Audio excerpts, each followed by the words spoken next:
This episode is brought to you by Granola AI, Whatnot, Upwork, and Shopify. Granola AI is a total game changer. Get started at granola.ai/Kwame. To scale a passionate community and move inventory fast, search Whatnot. That's WHATNOT in the App Store. Visit Upwork.com right now and post your job for free. That is Upwork.com. Sign up for your free trial at Shopify.com/Kwame. One man was a hostage negotiator, sat across from people at the worst moments of their lives and talked them back from the edge. The other, well, he climbed the corporate ladder all the way up to vice president of human resources and then built an industry-leading podcast on the side, turning into a trusted voice for thousands of professionals by sharing the truths that most HR departments are too scared to say out loud. And today, they are both in the room. This is what happens when a career built on pressure meets a career built on influence. So picture this. A man sitting in his car outside a CVS, holding a pack of balloons, talking to his phone with 0 followers watching.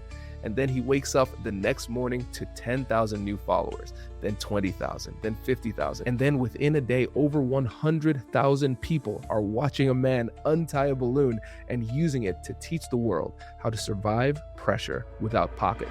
I had a friend of mine who said, "Hey man, you need to share this content on TikTok." And I said, "With the dancing kids? Nah." I went and got a pack of balloons from a CVS. I sat in the front seat of my car. I put my cell phone resting against the gear shift. And I said, "Hey, we really need to learn how to start untying our balloons." Went to bed one night, woke up the next morning, and the TikTok thing was broken. The balloon video had blown up overnight. And I was like, "What is this?"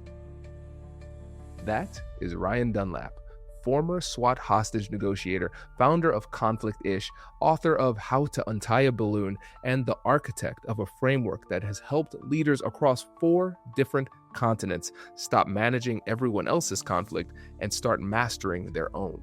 And right next to him is Njsane Courtney, a sitting VP of HR who built the show My Friend in HR into one of the top podcasts in the industry. He speaks on stages from Houston to London and is living proof that you don't need to choose between climbing the corporate ladder and building your own name. You can do both. You tend to be the sum of your 5 closest colleagues. If you hang around a bunch of people who eat poorly and don't take care of themselves and party all night, chances are you have some or all of those habits. And you want to surround yourself with people who are ambitious. They don't have to have the same goals and aspirations, but they are trying to achieve something greater. Sometimes relationships have seasons. There are times where you do have to say, you know what, I have to move on. And in our conversation today, we talk about how a cold introduction turned into a true friendship, how a viral video became a movement, and why the people who actually make it rarely got there because they were the most talented in the room. They got there because they had the courage to start before they felt ready. If you've ever held yourself back because you didn't feel qualified, connected, or brave enough, this episode is your permission slip. And this is Big Swings Only. I'm gonna start with Ryan because look, I know Kwame's story, right? Because it's a story as old as time about, hey, the need for negotiating and know how to negotiate and have the courage to just say the words. But Ryan, again, man, the number of followers that you have and the feedback. I mean, I see the comments and the message that you deliver is so timely and so needed. But the question is the origin. I like every good Marvel movie or every good superhero movie, I want to know the origin story. So tell me how you started down this path of saying, you know what, this is a message that needs to be heard. Yeah, man. I think the cool thing about it was it wasn't planned this way, right? And we landed here because of my intentional efforts to redevelop myself after a career transition, right? So for those who don't know my backstory, right, I started in law enforcement and I spent a lot of time doing a lot of different things. A lot of folks become cops and they do one thing for their entire career. I did different things every week. Any opportunity I had to do something different, I signed up for it. So I did robbery task force, special operations, burglary detective, gang intelligence, special victims detective, forensic audio examiner, SWAT hostage negotiation, crisis intervention officer, and a whole list of other things. And, the red thread for me throughout my law enforcement career was I was trained and conditioned to have really, really high stakes conversations. And my wife and I were talking around the 2015 time period about me either joining the FBI or stepping out of law enforcement completely. And at that time, my wife was kind of tired of me getting shot at for very little money. So I stepped into ministry, and started serving as the director of security at our church. And that was really the first time in my life I did anything that I wasn't good at. Not the ministry side, but the people side. I struggled that first year to connect with people in ministry. And I mean, I'm talking in the mirror, like pleading with the Lord, like, please take me back to law enforcement because it was so difficult. And what I've learned, I have got language for it now. I didn't really understand it then, but the biggest challenge for me was I was a very courageous communicator. Not in the sense that I was abrasive, not in the sense that I was rude, but in the sense that I was willing to have the hard conversation about the obvious issues. And I didn't realize that most other people weren't like that. In a lot of ministry settings, people don't say the things. They smile and they grin and they bear it. And I didn't have a tact for that. And so I started learning and relearning communication, not the how to have a hard conversation, but how to have a tactful conversation, how to have a soft conversation. And I realized that most of the problems I was experiencing in ministry was because of things that I had not yet figured out in myself. It was very easy for me to point a finger at all these other people and they're soft. They haven't seen what I've seen. They need to, all those other things. But the reality was, I started asking myself questions like, well, yeah, they might be soft, but why am I so hard? They might have thin skin, but why is mine so thick?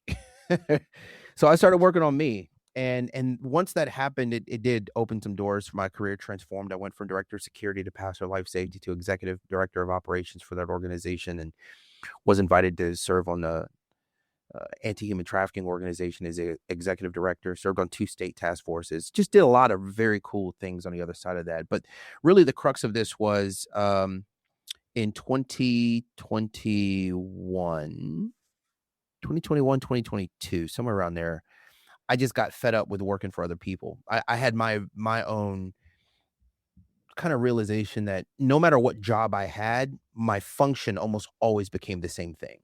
I was always the person people called when things got difficult. I was the person people called when the conversation needed to be had, but nobody was willing to have it.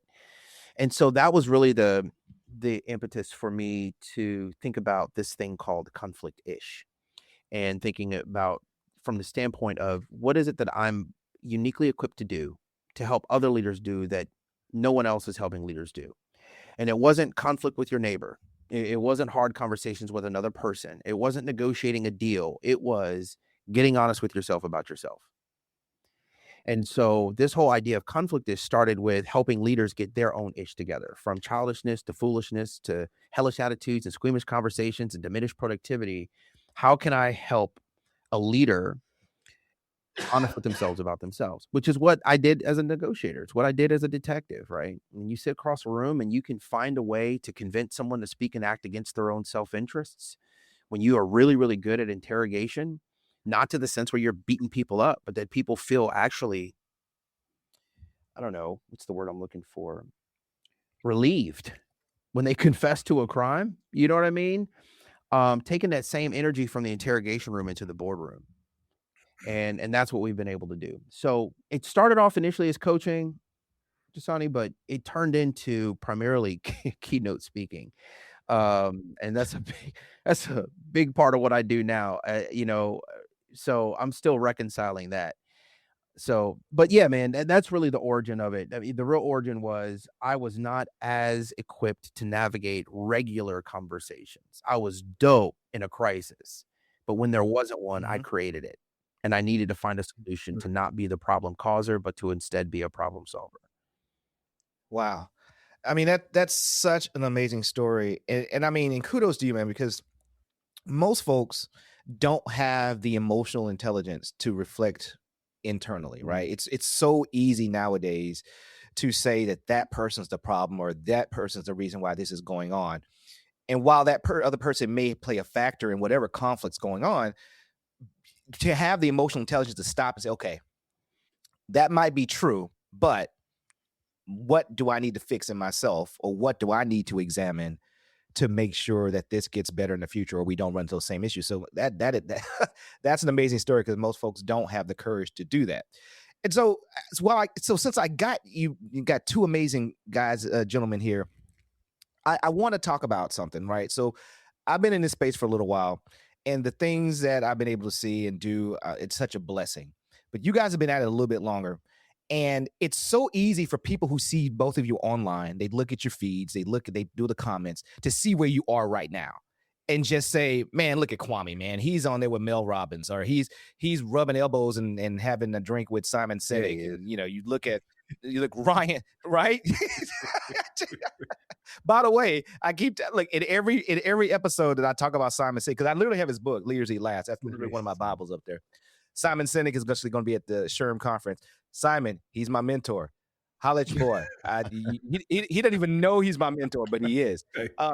But then Ryan, with the massive following and the way people have gravitated by the hundreds of thousands to your content, it's easy for people to look at where you guys are right now and just say, yeah, well, they've made it, and they're the exceptions, but they don't see what it took to go from there to where you are now, and to build this empire, or build this business, or just build this effort. Kwame, starting with you, like, talk about the evolution of where you started to where you got to, and what was the biggest, like, wow, this is a thing. This is not a hobby. This is a real thing. Yeah. Walk the listeners through that. It's a really funny story, Njsane, because I've recognized that the building element of what I do has become kind of noteworthy, perhaps even more noteworthy than the negotiation stuff. So what's been interesting is that, just like you said, there are going to be some bright spots where it's like, oh, this is just something I can do. Hold up, there might be something here. Oh, wait, I got money for this? Oh, no way, type of thing. And so now what's happening is people have been asking, hey, what's the PR team you use? And I say, it's not a PR team, it's my team. I built this like my team.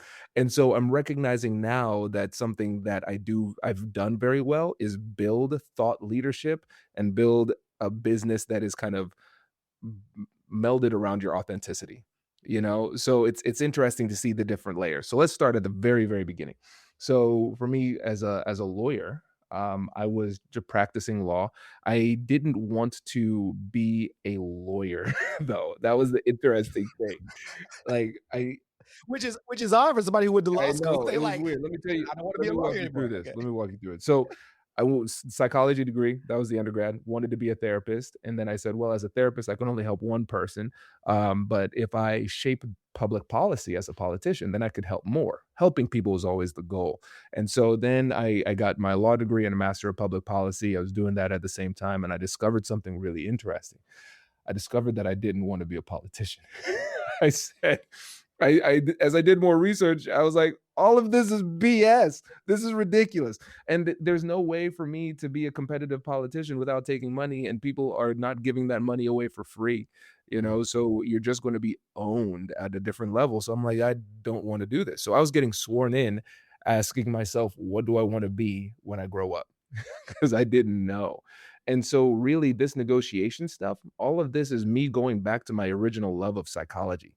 And I was trying to find a way back. So I was practicing law, but I started my own law firm after doing some policy work.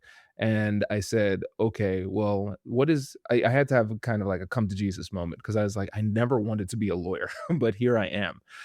But what is the thing that I like doing the most? And I asked myself this question. I said, if I could, what would I do if everything in the world was free? And I sat with that for months. And then I said, you know what? I would teach people how to negotiate. And how did I get to that? Because you all know like the prepackaged story about it. It's like, oh, I was a people pleaser, then I found negotiation, blah, blah, blah. But the way that I was building my company, like building the law firm, was by doing free negotiation trainings around the city. And that was my way of realizing that other people needed this. Number one, I enjoyed teaching it. And then I said, what if I could figure out a way to monetize it? And there wasn't anything around here that looked like this. So I said, let me just build it. So I started that, and I said, let me just start with a podcast because I loved podcasts. And I said, the biggest issue that I'm going to have right now is the fact that I'm 27 years old. There was no such thing as a young negotiation expert. And, and so I said, how could I figure this out through psychology? So a lot of my strategy is built on bias. So I said, okay, most negotiation experts are older and they don't look like me either. So let me find a name that sounds old and established. So that's why I named it the American Negotiation Institute. It sounds old money. I didn't call myself CEO. I called myself director. So it looked like somebody else chose me, and I did that for a while. And I said, when you think about age bias is a proxy for I don't know if you can do what you say you can do because you're young. So I started doing the podcast to show that I knew what I was talking about. So I was doing that for a few months, and then a lawyer reached out to me. And I thought it was spam. I had so little confidence in all of this. I was like, there's no possible way. This is a real opportunity. But I said, I've got nothing to do. Let me call let me call this guy. And he said, I've been listening to your podcast for a long time, and I've got this really sticky negotiation, and I'd like your help. I've been practicing law for 28 years, and I really struggle with the personal side of it. And I said to myself, as he was having that conversation with me, I said, you know what? This man has no clue that I have been walking this earth for 27 years, even though he's been practicing for 28. But he brought me on. I made the money. We closed the deal. It was a multi-million-dollar like federal case. It was really, really interesting, and it worked. And so I did more consulting with him, closed another deal. It was really good. And I said, there might be something here. And so that was the bright spot. And I think now at this point, like I've created a methodical approach for building thought leadership. And now the next element of what I want to add to the business is helping other people do the same. So how can other people create thought leadership and also make a business that actually works for them? Because for everybody that I've talked to who is a thought leader, a consultant, a speaker and everything, the speaking, consulting, the coaching, that's the easiest part. Right. That's the easiest part. The hard thing is getting people to see you that way and build a business that's sustainable. Like the quality of content and the quantity of content and the ability to build a brand, that is a separate and distinct skill that I've had to learn. And so the next iteration is going to be still doing the negotiation stuff, but also helping people to build their thought leadership too. Wow, that's a great story.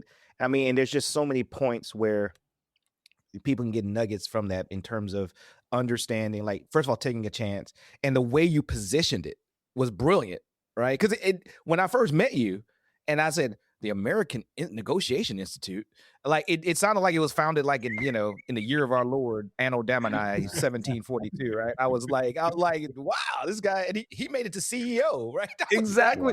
Wow. Njsane, I gave myself promotions. Periodically you get yourself a new on title. LinkedIn, I went from director to managing director to CEO, and every time everybody's like, "Wow, congrats!" I'm like, "Thanks." Right. Oh my God. Yeah, Kwame started a new position. That is amazing. That is amazing. Well, I appreciate Master gaslighter. well, That's that gives me hilarious. something about. So Ryan, with your journey, I mean, what I really want to know is okay. So again, you started off in law enforcement. You decided to use your gifts within the ministry, and and there's this evolution to this individual that we see in front of you. Tell us about that journey in terms of like, when did you know, like, wait a minute, okay, this is more than just me having a job. This is a calling that can actually provide, that can actually go off and do my own thing. Tell us about that mental process. Yeah, it's a strange thing, man. I've always felt like I was that guy. I always felt like I was given a picture of what the future was supposed to look like years before I got it. So for me, it was never a question of, oh, I've got a thing. It was just figuring out, how do I package a thing and when will that be? So, I was that kid. Like I started my first business when I was 14. I was cutting grass, and then I started a studio. I had a lot of friends. We bought cars when we were like 16 years old. I'm talking like the day I was able to purchase a car, I bought a car because I had been saving for it, right? And we were big into like, I don't wanna say street racing, but like we were into like, fast cars and so but a lot of my friends kept getting in trouble with cars, and so I started another business when I was like 17 or 18 years old called getice.com, which was for imports, classics, and domestics. It was all about car shows and car performance and I mean, I did so many different things. I think I was a serial entrepreneur while I was still eating cereal. Um, so none of Wait, no, stop. Time out. Say that again. I, Say that yeah, I again. was a serial entrepreneur while I was still eating cereal. You know, Oh my God. yeah. That is So amazing. none of those things work, as well as Conflictist does, right? So, I never thought I was going to be doing this. I thought I was going to be doing music. In fact, the first business that I started that I thought was going to be the thing was a forensic audio enhancement program. When I left law enforcement, my goal was to work with federal government, state and local law enforcement agencies to enhance clandestinely recorded audio for court purposes. So think like wiretaps and interrogation videos and things like that nature that you can't really hear well. That was my job as a detective. I was going to start a firm to do it. And I just quickly realized I didn't want to work in that space. Specifically to Conflictish, man, I started doing videos with no goal in mind.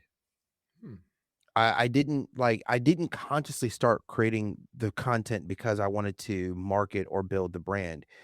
What happened was I knew I had a countercultural understanding of conflict, one that looked inward instead of outward.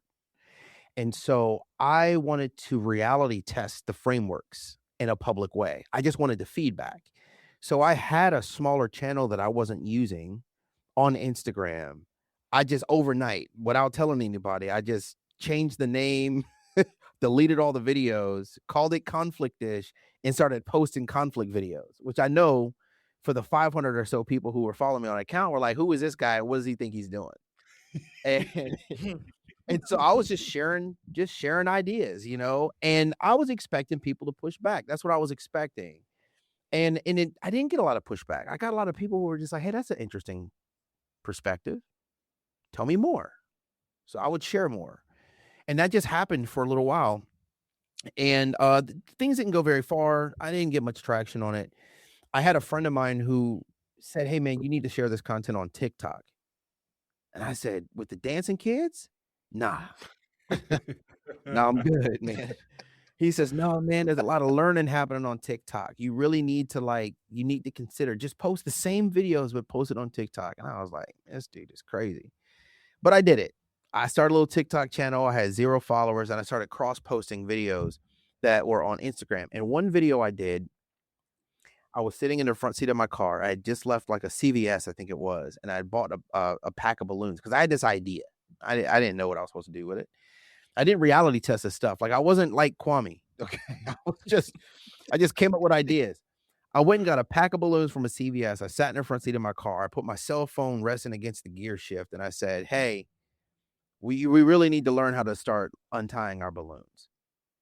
Right. We get full of hot air and it's really hard to let that air out without popping under pressure. Like, I don't even remember what it was that I said. That's what I said. I posted it on TikTok. Went to bed one night, woke up the next morning, and the TikTok thing was broken. It said you have 10,000 plus new followers. And I was like, yeah, it doesn't. So TikTok is broken. That's why I don't play over here. And I swiped it, closed. I put the phone down, went and got a cup of coffee, and I'm walking to the living room. And I tell my wife, I was like, see, this is why I don't mess with TikTok. This thing is telling me I got 10,000 followers over here. And she was like, let me see.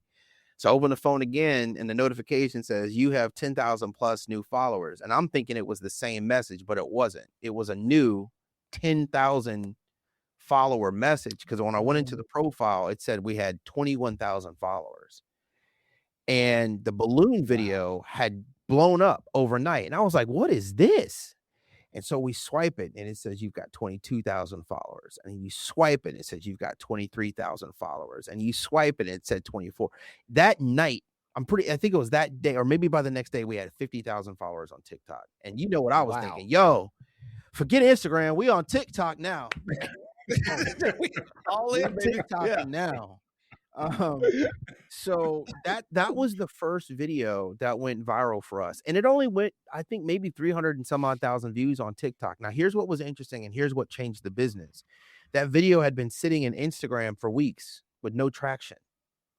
After it went viral on TikTok, not reposting or sharing anything, it spiked on Instagram the day before Thanksgiving 2022, I think it was. And I know this because I was driving down the interstate to my dad's house and my phone was going crazy. Ding, ding, ding, ding, ding, ding, ding, ding, ding, ding, ding. I mean, my wife was like, what is happening? I was like, and it was just new follower, new comment, new follower, new comment, new like, new follow. And I was like, oh no. By the time we parked at my dad's house, we had gone from, I don't know, maybe 1,000 or so on Instagram to close to 150,000. That was when I was like, oh, okay, we might be onto something. So we started leveraging social media in that way. And then we stalled out for a little while. And I started realizing some of the videos that were shorter did much better than the longer videos. And I didn't know why. And at the time, I learned eventually that Instagram only recommended videos that were 90 seconds or shorter.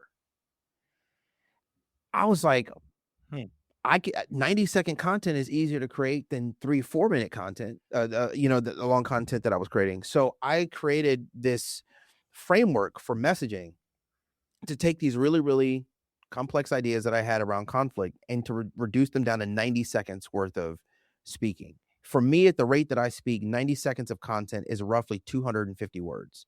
So I knew if I could write 250 words concisely on one topic, I could deliver that in 90 seconds or less, and Instagram would recommend it. And that's how we were able to scale from 150,000 to now almost 550,000 on Instagram, is with 90-second content. No trends, no trending audio, no dancing, no carousel stuff. Just trying to do a daily video, 90 seconds or less, is really what we did. We stayed consistent in this space when other people were constantly trying to chase an algorithm. And it's worked for us. I don't know if it will work for other people, but it's been really, really helpful for what we do in this space. And what's been really cool for the business is I thought the following meant that I had a deep well of consumers I could market to. I was like, oh man, that's 550,000 people who are going to buy my insert whatever. And that's not what this is. That 550,000 on Instagram and the 200 some odd thousand over here, I think collectively we're at just under 1 million on all the different platforms, right? What that does is it gives me credibility for the corporate contracts. So this is why the Fortune 50s call. This is why we have clients on 4 continents, because they see that that's a trust factor. And because of the trust factor of so many consumers, we're trusted in the boardroom. So that was the big pivot we had to make, was to stop trying to sell to the Instagram crowd and the TikTok crowd and to start connecting with the businesses they work for. I mean, again, 2 really powerful stories about what it took to get to that next level and take y'all's value proposition to the masses and make it successful, because you guys have done such amazing work. And you know what, the thing I'd like to kind of focus on now is, so first of all, again, the only reason why Ryan and I are talking is because Kwame is gracious enough to share his network. And it's one of those things where people really miss out. I'm telling people all the time, your net worth is all about your network. And honestly, like I said, there's about 4 or 5 really good connections I've made just through various encounters that have helped me get to where I am. And then I'm same thing with you guys. I think, again, the iron sharpens iron concept, and people really underestimate the power of reaching out and here's the thing, not reaching out when you need something, reaching out to establish that network and trusted partners and collaborators, so that when you do need something, it's more of a favor versus an ask, and things like that. So either one, I'll just leave it open, right? I mean, in terms of establishing your network, if somebody came and told you, I'm an introvert and I don't want to be on Instagram and I'm not trying to do all that, but they say they want to increase their network, what do you tell folks like that? I would say, go ahead, Ryan. Nope. Look, Ryan, I want to hear Ryan's story. Ryan shaking his head like, Kwame is the king of the network. I mean, everything that he's done in his last year is a byproduct of the reach out. Yeah. Right. You landed on some pretty big podcasts recently, right? How'd that happen, Kwame? Just reaching out. That's it. Big swings, man. And so it's so interesting. And it's Like Mel Robbins, that was a cold pitch. I said, I was like, okay, let me try out this mentality. 2025, it is an experimental year testing out a hypothesis. Big swings only. If you have what it takes to hit the ball out of the park, the only thing that holds you back is whether or not you're going to take a big swing. I said, well, I'm swinging it for the fences on everything. And so most of them will miss, but nobody sees the misses. And then you just build on the hits, right? Yep. So like it's so interesting to see how this works. So Mel Robbins cold pitch got on that, and then she introduced me to my now book agent, Heather Jackson, and she was the agent that worked with Tim Ferriss for 4 Hour Work Week. And so now you see how we just keep on moving through it. I asked for recommendations, and Mel and her team got me connections to some other big shows. And then whenever I go on a show, I ask, hey, who else do you think I could help with this message? And it's all based in generosity. And so then you just keep on moving through it and everything like that. And I try to do the same for my friends too, because I know how this works, how it worked for me. And I want to still be that catalyst for other people.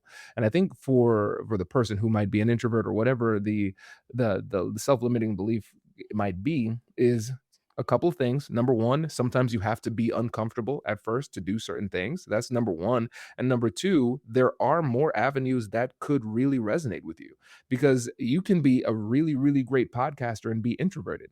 The myth about introversion is that they don't like talking to people. That's not true. They like having deep conversations with one or a very small group of people, right? And so that's great for podcasting. And so that same person who's introverted and doesn't want to network and doesn't want to be on Instagram and things like that, then just do a podcast and have somebody turn it into clips, and then they put it on Instagram for you, right? And I think you just have to figure out what really, really works for you while still trying to push the envelope a little bit. So podcasting was my thing. People didn't know what I looked like for the longest time. I was like, oh, I'm making it pretty well in podcasting. That's it. No social media was good for me. Not LinkedIn, not Instagram, no nothing. It was just the podcast. And then I heard, because I did a couple posts on LinkedIn and it never went well. I never saw a business case for social media on like Instagram, TikTok, and everything. And hearing Ryan's story, you see how silly that was. And so I said, oh, listen, LinkedIn isn't working for me. These posts don't work. The algorithm doesn't like me. And I remember seeing a Gary Vee post, and he said, the reason why your content isn't moving is because it sucks. Make it better. I was like, oh my God, Yeah. I'm the problem. He So saw me. then I tried to actually make it better, and lo and behold,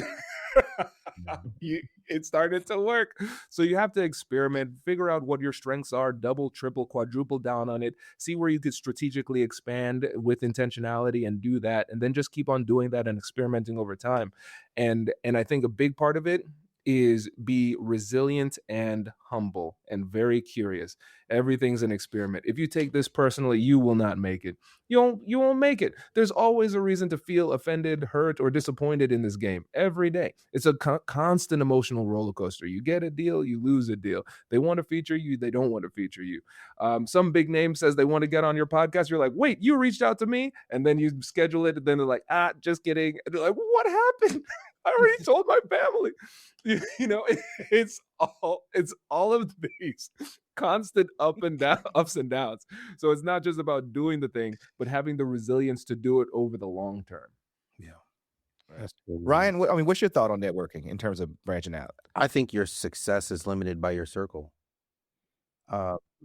And tell me more about that. Well, and I don't even think I think sometimes we hear that and we automatically say, oh, well, if you've got a lot of people around you who are small thinkers or doubters or things like that, they'll hold you back. And that's a part of it. But I think the other side of it is if you are surrounded by people who are content or are smaller thinkers, right, then you will have constrained thinking as a consequence, right? When I sat down with Kwame last year, just hearing some things that he was working on revealed some things about me, right? I don't see myself the way other people see me.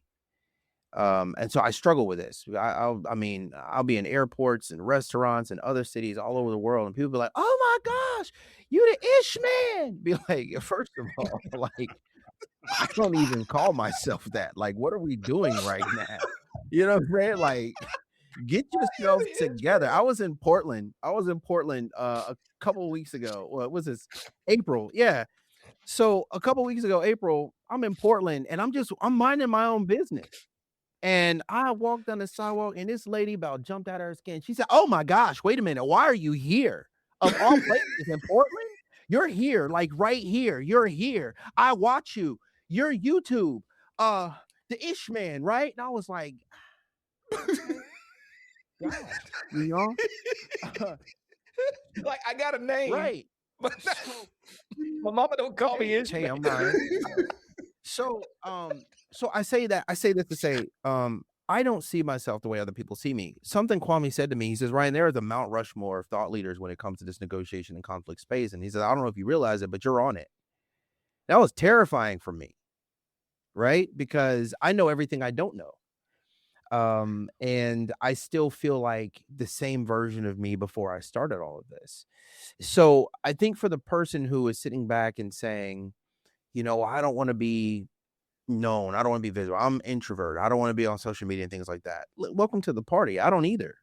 Right. But I can also tell you that I have a lot of friends in my circle, in my network, who have been on TV, who are Grammy award winning and Grammy nominated artists. And you know what we talk about when nobody else is around and there are no cameras on? How much they don't like crowds and people, how much stage fright they still have, how much they don't like to stand out, how regular they are. When I was in Arizona, the gentleman who brought me out there, he is family with some very, very successful entertainers who are their net worth is in the B, not the M, the B, right? And so we're having this conversation about, their family, and they were just like, "Hey, they're just regular people." You know what I mean? And I think that's the thing is like, how can you build something without losing yourself in the process? And so my whole mantra has always been do it scared and to borrow confidence from your network, which means you need to be around people who are doing things that are bigger than you. So I don't have to have all the confidence in the world. But when I look on my Instagram feed and I see Kwame sitting down with Mel Robbins, you better believe I'm irritated. Not because I don't want him to win, but because That's not what I thought you were going to say. not because I don't want him to win, but because I know that I'm also able to win big too. And I haven't pushed myself to do it. That's the thing, right? The difference between people who make it and the people who don't is not capacity. It's not competency. It's not even opportunity, man. Sometimes it is just ignorance. I had the ignorance to try. I had the ignorance to believe that I could do this. Some of the people at the top of different industries, it is surprising. You'll be like, how did you get here?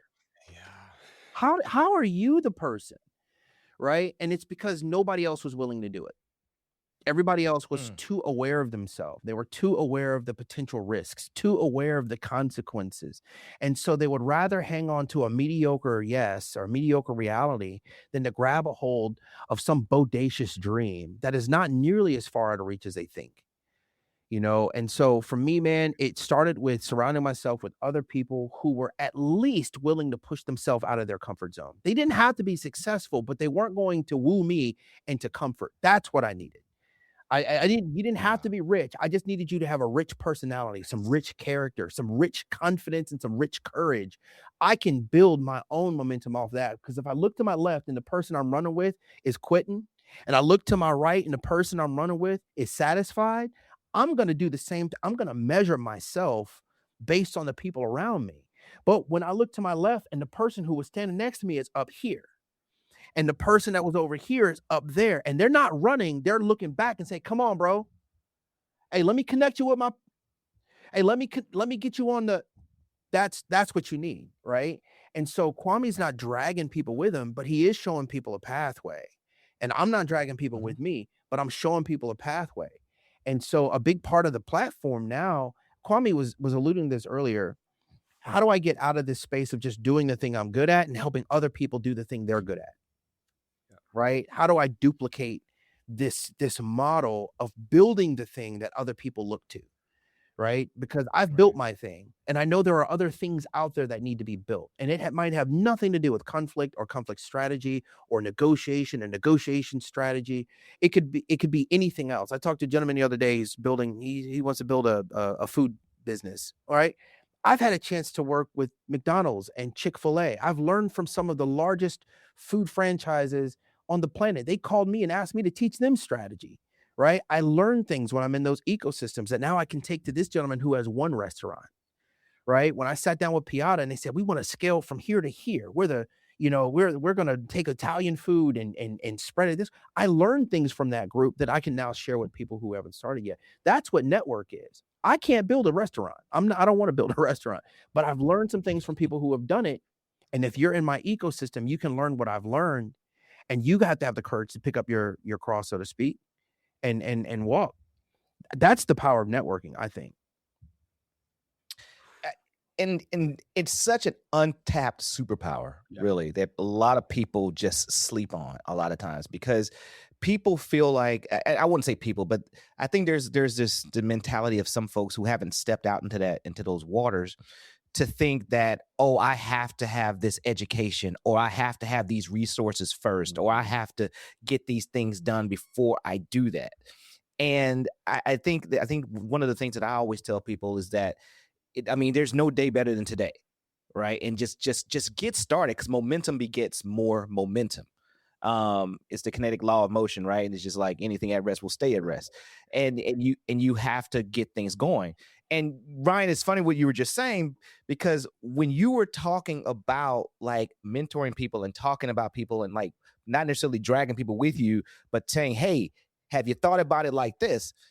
This makes me think about the conversation Kwame and I had earlier this year.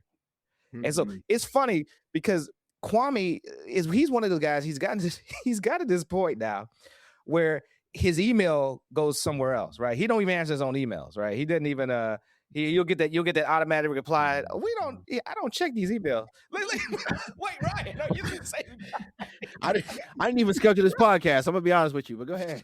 Look at Simon. But here's the thing, though. I've gotten to the point where I know Kwame, and I know that this man will get back at me. Yeah. And he called me, and I'm telling you, one of the things that Kwame, I'm giving you flowers publicly right now, because I was at a turning point early this year. So I finally got to a point with my business. I think I hit 12,000 followers on LinkedIn and the podcast. And I was, thank you, Ryan. I got into a certain point with my YouTube channel and some other stuff. And I had done some things on YouTube that were kind of jacked up. They kind of messed me up.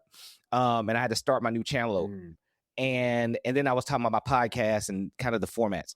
And Kwame asked me a really very simple question when I was thinking about all these different things. He was like, and Ryan, I want to kind of get your input on this, because it was like, he says, why are you doing that? Who told you had to do any of that? Yeah. And I said, well, I was watching this video, and it said that if I did this, he says, let me show you something. And he said he took the time to go pull some stats on my own podcast. This is what this man did. He pulled stats on my own podcast and sent it to me. And he says, look, you are consistently posting. You consistently have hundreds of downloads per episode. You've only been at this for a couple of years. He says you are already within the top 25% of podcasts just doing what it is you do.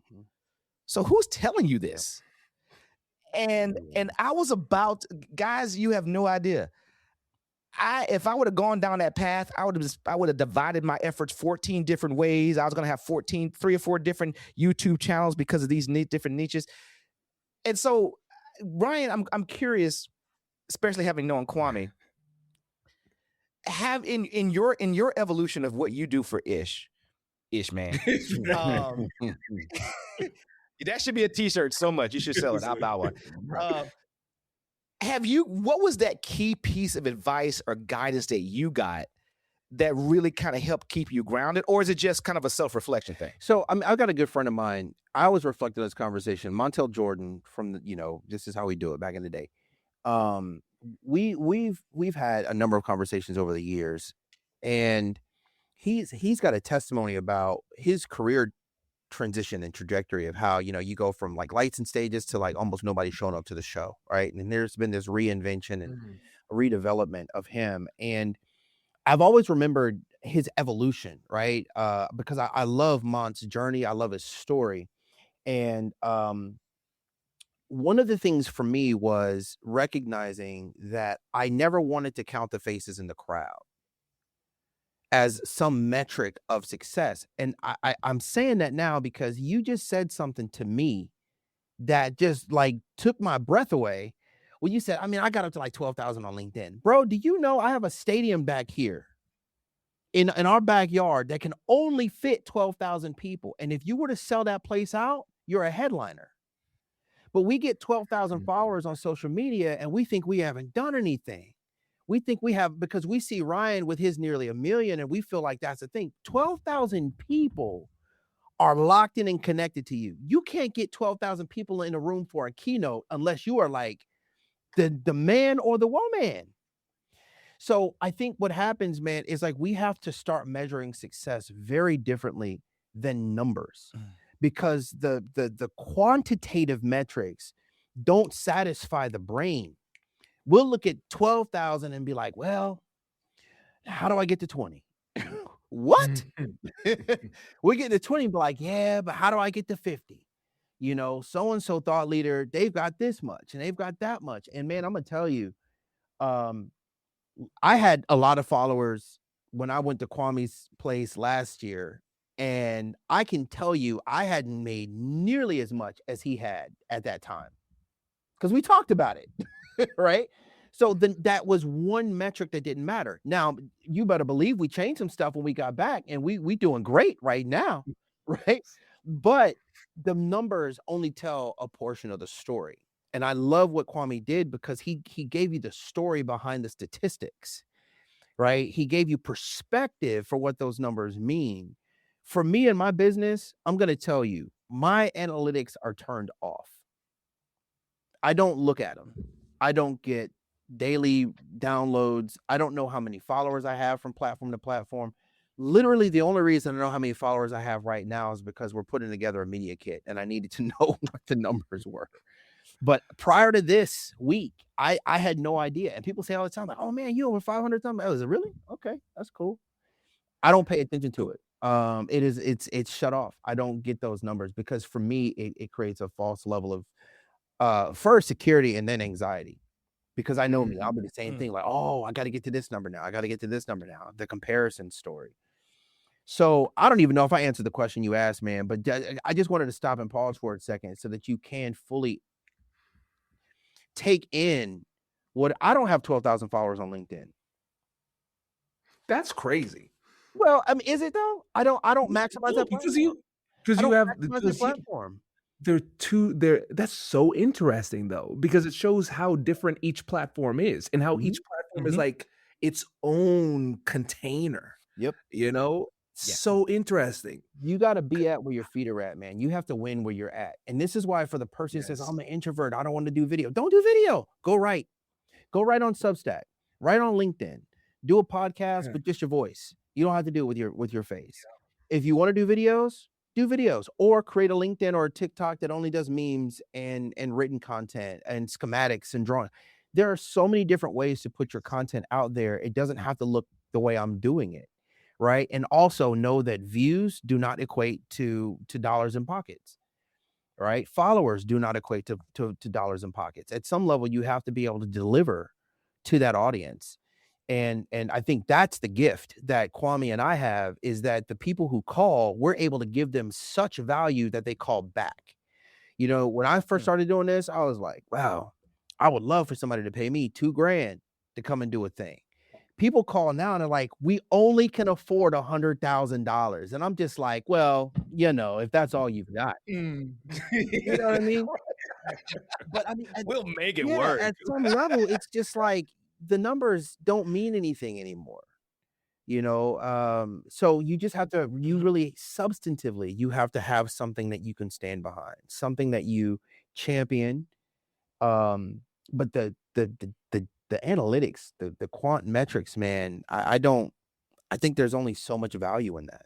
everything that we do, we create, and everything, the life will give you these story fragments. It's our Mhm. job to tell a good story about it, Yeah. right? So it's like, okay, 12,000 followers. Okay, I need to do more. That could be one story. But if I remember correct, I think it's only 10% of people on LinkedIn have more than 1,000 followers. That's the story.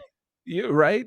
And so it's all about the way that you package it, right? And so you niche down as much as you possibly can. Oh, let me tell you a story about my stories. So with the Negotiate Anything, when I started the podcast, I don't know if I told you how many active negotiation podcasts were there when I started? Any guesses? Mm. No. No. Take a wild guess. What, 100? Okay. Ryan, you want to I have guess? no context whatsoever. Exactly. 101. I'm gonna hit it with the Price is Right. Okay. $1.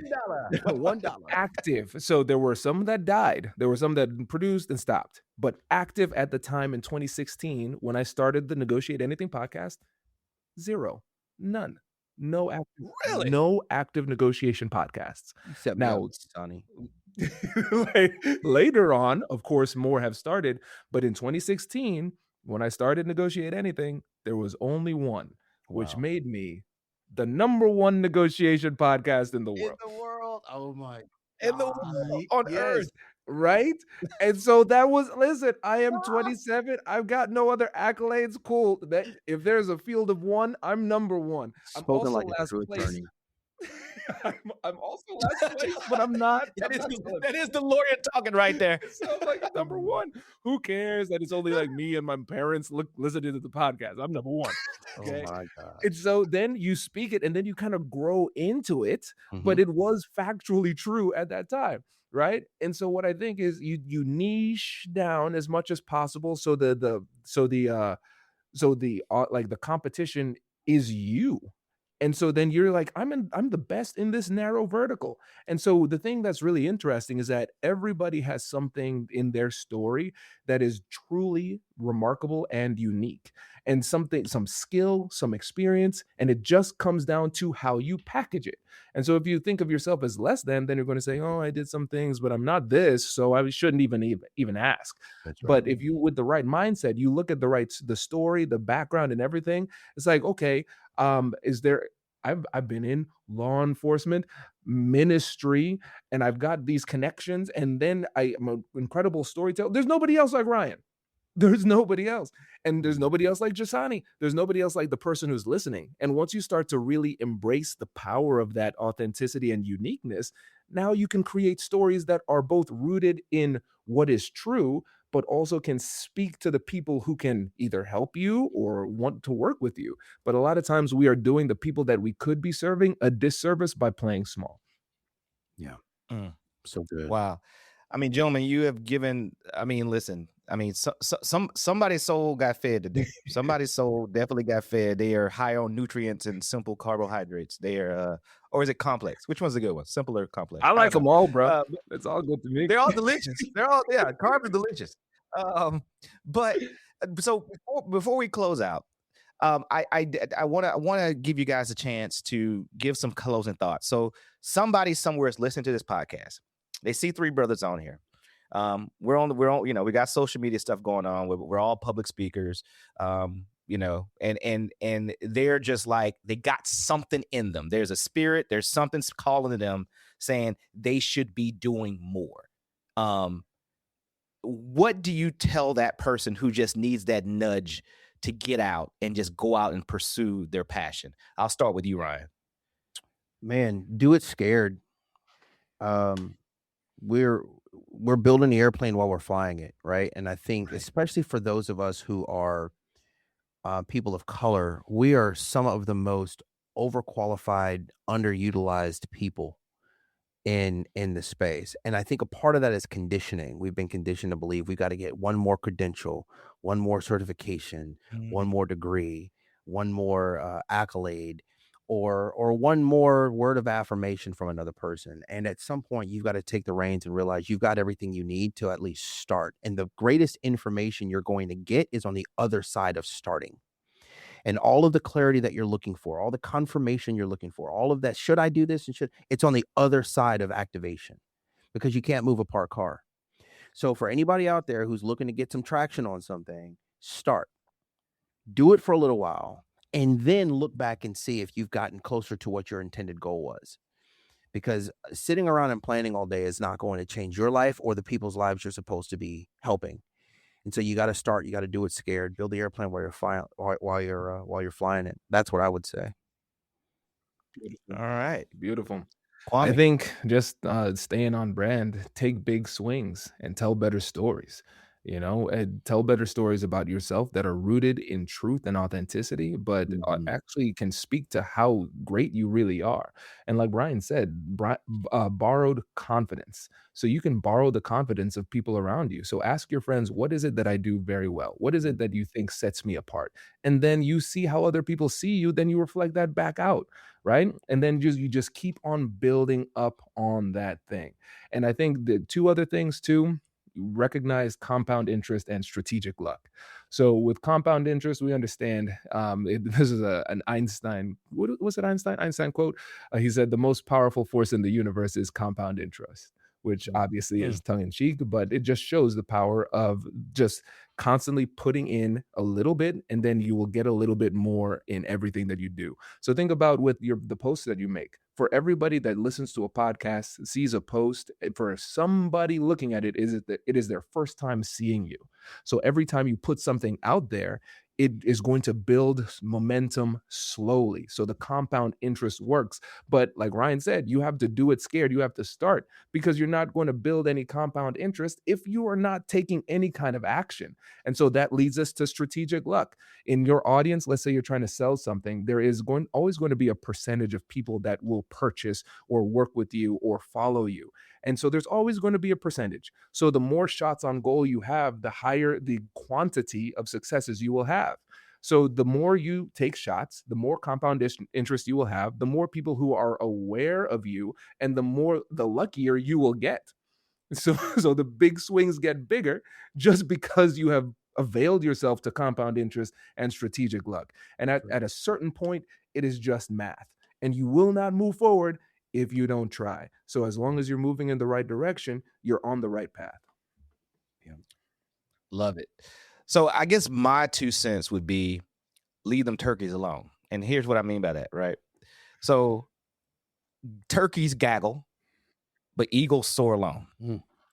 And sometimes you got to separate yourself from some of those turkeys to reach your full potential. And let me clarify that just a little bit, because I don't want people to think that, oh, I got to leave my friends alone and I got to do all these things and I got to become a different person to be successful. That's not what I'm saying. But as Ryan and Kwame both just talked about a little while ago, about you are the sum of your circle, right? And your circle of friends really helps. It's a big indicator of where you may end up being. I think Harvard Business Review came out with an article that says you tend to be the sum of your 5 closest colleagues.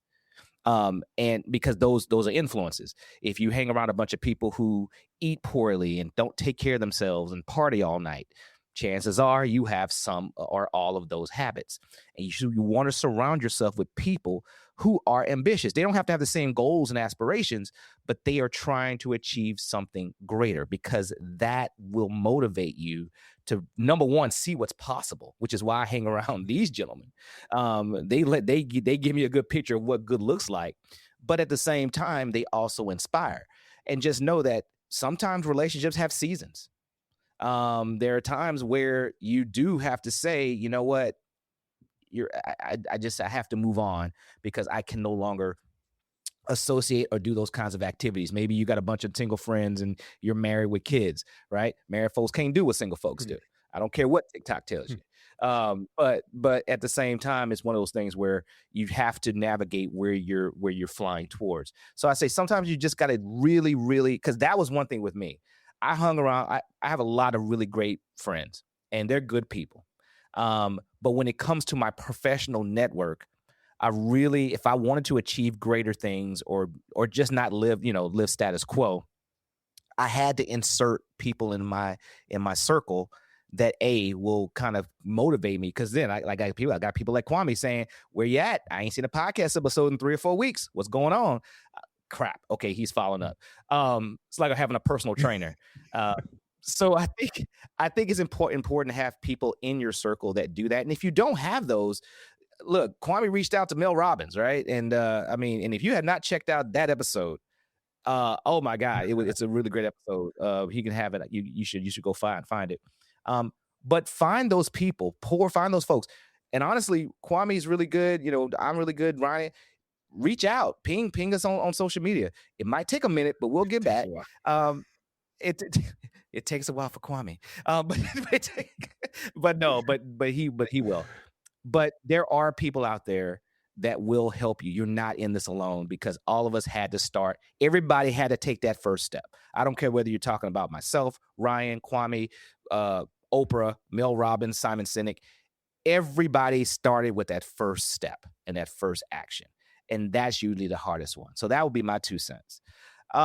Guys, I know you're busy. And again, I want to be respectful of your time. So first of all, I want to say thank you for your time. And not only your time, but sharing your wisdom and your history. Because again, somebody got fed today. And I think we might have helped generate the next generation of influencers or content creators or whatever their goals is. So I want to thank you. So real quick, if they wanted to catch up with you guys, or if they want to follow you, or if you guys are speaking somewhere, Ryan, where can folks find you over the next few months? Where are you going to be? Yeah, so you can find me at the American Negotiation Institute.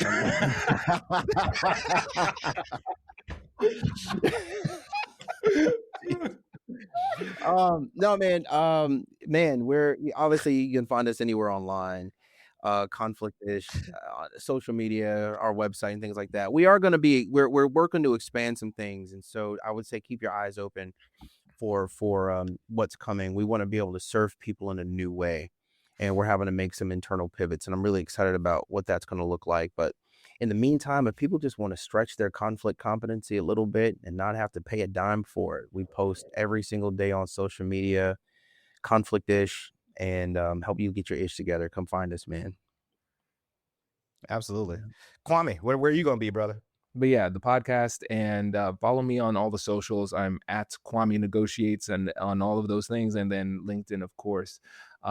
We have courses. I don't know if I told you all this, but I have a Kwame AI, a Kwame coach. So like all of my thought leadership into it, cloned my voice, everything, and it's actually really good. I use it when I'm creating content and I want to just stay in a flow state. I'm like, what do I think about this? Oh, right. Yes, there it is. What do I think about this? What would I say about this? and every time I do it, I'm like, that is what I'd say. Oh my God. It's really funny. I remember Whitney used it one time, and she was asking it questions that where I have like a unique perspective on it, and to see whether or not it would get it right. And she was very impressed. It's very good. So I like it. Because coaching isn't scalable. I love coaching, but I just can't do it as much as I want. So we created that AI, and we're creating some courses too. I mean, we had those courses we still have those courses with LinkedIn Learning. Over 51 courses is going to be later this summer, and 2.3 million people have gone through that. We also have the LinkedIn certificate, the negotiation certificate. We negotiated a deal with LinkedIn to create the only negotiation certificate on the platform. So we have 55,000 folks globally who have been certified through that. So you could check that out. And then I was like, damn, I'm making all this money for LinkedIn. Let me make my own courses too. Hey, listen, we launched a course last year and it's been phenomenal. It's been really, really dope. So you got to keep that in-house for sure. Yeah, man. So we'll talk offline about course marketing so I can learn a little bit. You see how this works, Njsane? This is how it works. Look at that. So yeah, man, those are the places you can find me. KwameChristian.com as well. We're pretty easy to find now. Yeah. Excellent. And so, and if folks want to run into me, I will actually be, if you're across the pond, I'll at Joliet, London, like my London accent. That's hello. Bottle of water. They're gonna kick you out before you show up, bro. I don't know. I just lost every UK follower I've ever had. Done it. Yeah. So I will actually be in London in 2 weeks at the Spinnaker People Maritime Conference. I'll be speaking about generating the future generation of talent, how to hone that. And then I will also be at the SHRM National Conference speaking there in good old Orlando, Florida, in the week of June 12th. And then always, you guys can find me on LinkedIn under My Friend in HR, the My Friend in HR podcast, which is now on YouTube as well as Spotify, Apple, wherever you get your podcast fix from. And then subscribe to our newsletter. It has some really cool stuff. We have a new article series. I tap into my inner 80s nerd, where I take 80s concepts and applied leadership. My most recent article dived into the Breakfast Club, where they had the 5 different types of students. And it talks about not managing people to stereotypes, not putting people into boxes. And actually, Kwame, you'd appreciate the one I did before, which was about coming to America. So the title of that one was he was royalty, but you probably would have phone screened him anyway. And it talks about how they had this great talent, but McDowell had them mopping the floors, and how many Prince Akeems does every organization have working for them? So check that stuff out. It's actually really cool stuff, if I do say so myself. New article comes out on Monday, Back to the Future. I'll let you guys read it, figure out what that concept's going to be about. But yeah, you can find me there. We ain't hard to find. So, but anyway, folks, as always, be well, not just to others, but also to yourself. And as we say on My Friend in HR, remember that your life is not meant to support your job. Your job is meant to support your life. Until next time, my friends. There it is. Boom. Right. I love it. That was so good. That was great. Man, look. That was great. That was awesome.